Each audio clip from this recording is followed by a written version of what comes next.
ne parlons forcément pas de la même Europe.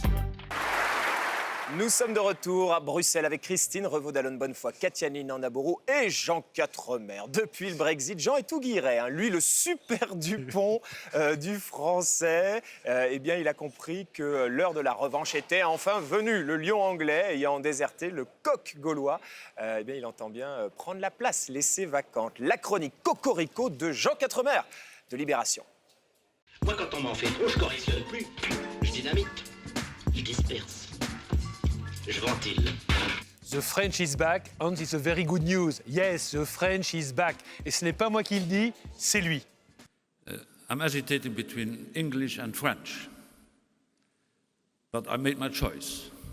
I will express myself in French. Because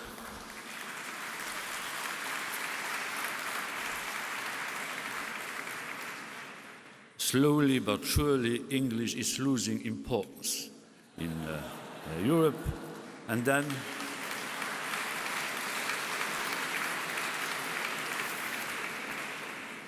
the French will have elections on next Sunday, and I would like them to understand what I'm saying about Europe and about nations. Et oui, l'anglais sera la victime collatérale du Brexit et le français son grand bénéficiaire.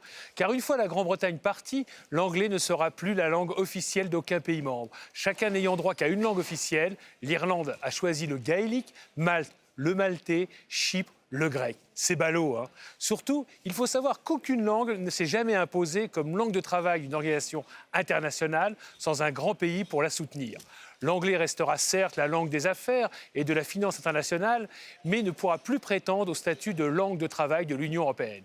Il faut dire que sa place est devenue délirante. Avant l'élargissement de 1995 et surtout celui de 2004, l'anglais et le français faisaient à peu près jeu égal comme langue de travail dans les institutions. Surtout, d'autres langues étaient utilisées sans que cela pose le moindre problème. Allemand bien sûr, mais aussi italien ou espagnol.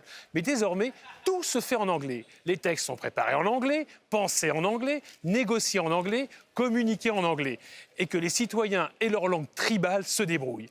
Et quand je dis anglais, ce n'est pas tout à fait exact. À Bruxelles, on parle plutôt le globish, une version internationale de l'anglais que même les Britanniques pur jus ont parfois du mal à saisir.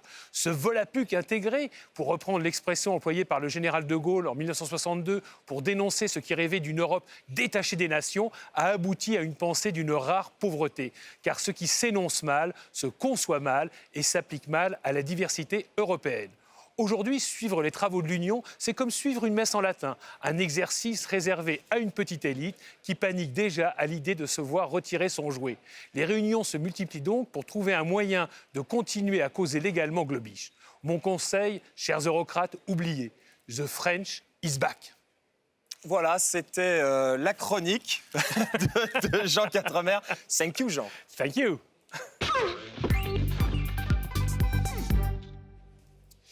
Christine Revaud-Dallon-Bonnefoy, quand Jean-Claude Juncker, le président de la Commission européenne, dit « on va arrêter de parler anglais, maintenant on va parler français », c'est la réalité maintenant à Bruxelles ou c'est plus pour taquiner les Grands-Bretons ? Je pense que c'était davantage pour les taquiner parce qu'en réalité, la langue qui est parlée par à peu près tous les députés européens ici, c'est plutôt l'anglais. Mais il faut continuer à faire l'effort de penser et de parler en français ici. Et je remercie Jean Quatremer pour cet éditorial que je soutiens à 100%.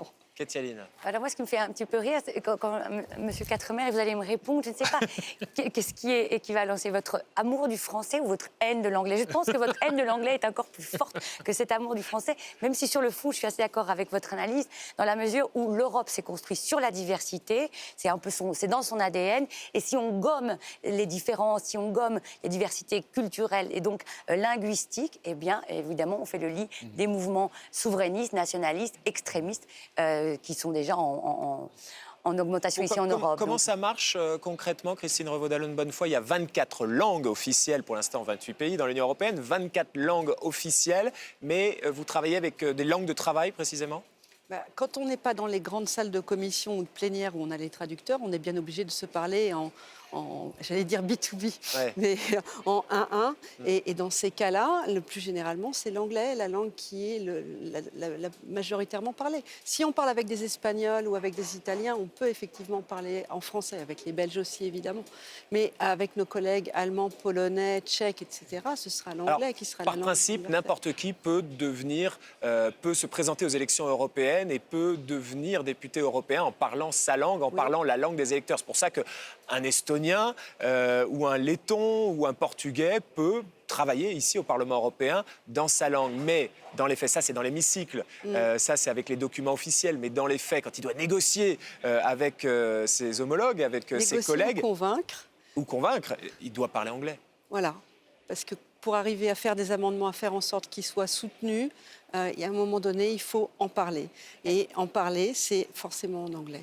Mais ça crée une forme d'injustice ici à Bruxelles, une injustice pour, par exemple, les députés qui doivent négocier et convaincre dans une langue qui n'est pas la leur. Pour nous, journalistes, ça crée une injustice aussi importante parce que finalement, l'anglais, on s'y habitue, on se débrouille, mais c'est pas notre langue, donc on n'a pas la même facilité. On est difficilement supérieur dans un débat ou quand on essaie de convaincre, nous aussi. Et à mon avis, c'est pour cette raison que M. Quatremer déteste l'anglais, c'est qu'il n'a pas, il doit perdre un peu de sa superbe dans la langue de Shakespeare. D'accord, ça c'est en partant du principe qu'il a une superbe déjà en français. Bien Quand sûr. on le voit comme ça, on est moins sûr. Jean, c'est parce que vous êtes fâché avec l'anglais? Non, mais qu'est-ce que vous avez contre le béret? Non, moi je suis comme Umberto Eco. Je dis que la langue de l'Europe, c'est la traduction. Voilà, c'est le multilinguisme. Ici, il y a quand Oui, mais même la une volonté. traduction, ça peut être magnifique, mais ça peut être lent Oui, aussi, mais- et il peut y avoir de la perte. Oui, mais il y a un moment, dans l'Union européenne, et moi j'ai connu cette Union européenne-là, encore une fois, il y avait plusieurs langues qui avaient droit de citer. Français, anglais, allemand, espagnol, italien. Maintenant, c'est terminé. Et c'est devenu d'autant plus insupportable que même la communication à l'extérieur de la Commission ne se fait plus qu'en anglais. Allez regarder les sites internet de la Commission, 90% des pages, ou 80%, allez, je vais C'est être vrai. honnête, Oui, mais on a sont en anglais. atteint un point de non-retour. C'est pas Non, possible de mais non. revenir au français. Mais je pense, mais Il y a pas vous que le savez, français, en il y a pas que 2000, le français. d'abord, il n'y a pas que le Il y a français. l'espagnol, par exemple, qui est une langue quand même extrêmement parlée dans le Exactement. monde, Voilà. et qui reste aussi une langue Voilà. commune entre beaucoup de Et nationalités. l'allemand. Voilà, parlons multilinguisme, parce que là j'ai parlé du français en bon franchouillard avec mon béret et ma baguette, j'ai oublié le camembert, mais honnêtement, parlons plutôt multilinguisme. Pourquoi cette soumission à l'anglais? Tout sauf l'anglais, en gros. Voilà, l'anglais est absolument insupportable. Et encore une fois, la pauvreté des textes qui sortent depuis que c'est devenu la langue quasi unique de l'Union est là pour le prouver. On n'arrive plus à faire du droit, du bon droit au niveau européen, parce qu'on ne sait pas ce qu'on négocie, on ne comprend pas les mots, même qu'on négocie. Nul et blic. Enfin, à la télévision, Schmili-mili-blic. à la télé. C'est vrai. Papy Mougeot. D'ailleurs, bon, vous avez la baguette, vous avez le barret. À mon avis, vous devez avoir le camembert dans une de vos poches, parce qu'à la télé, C'est- on n'a peut-être pas l'odeur, mais là, sur le plateau, on l'a. Bientôt en odorama. À suivre, on craint une purge. En revanche, on va parler d'un oui. sujet sérieux. Une purge en Tchétchénie, arrêtés par dizaines, mis dans des camps, rappelant les heures les plus sombres de notre histoire. Les homosexuels subissent torture et électrocution. Que peut faire l'Europe? À tout de suite. Nous ne parlons forcément pas de la même Europe.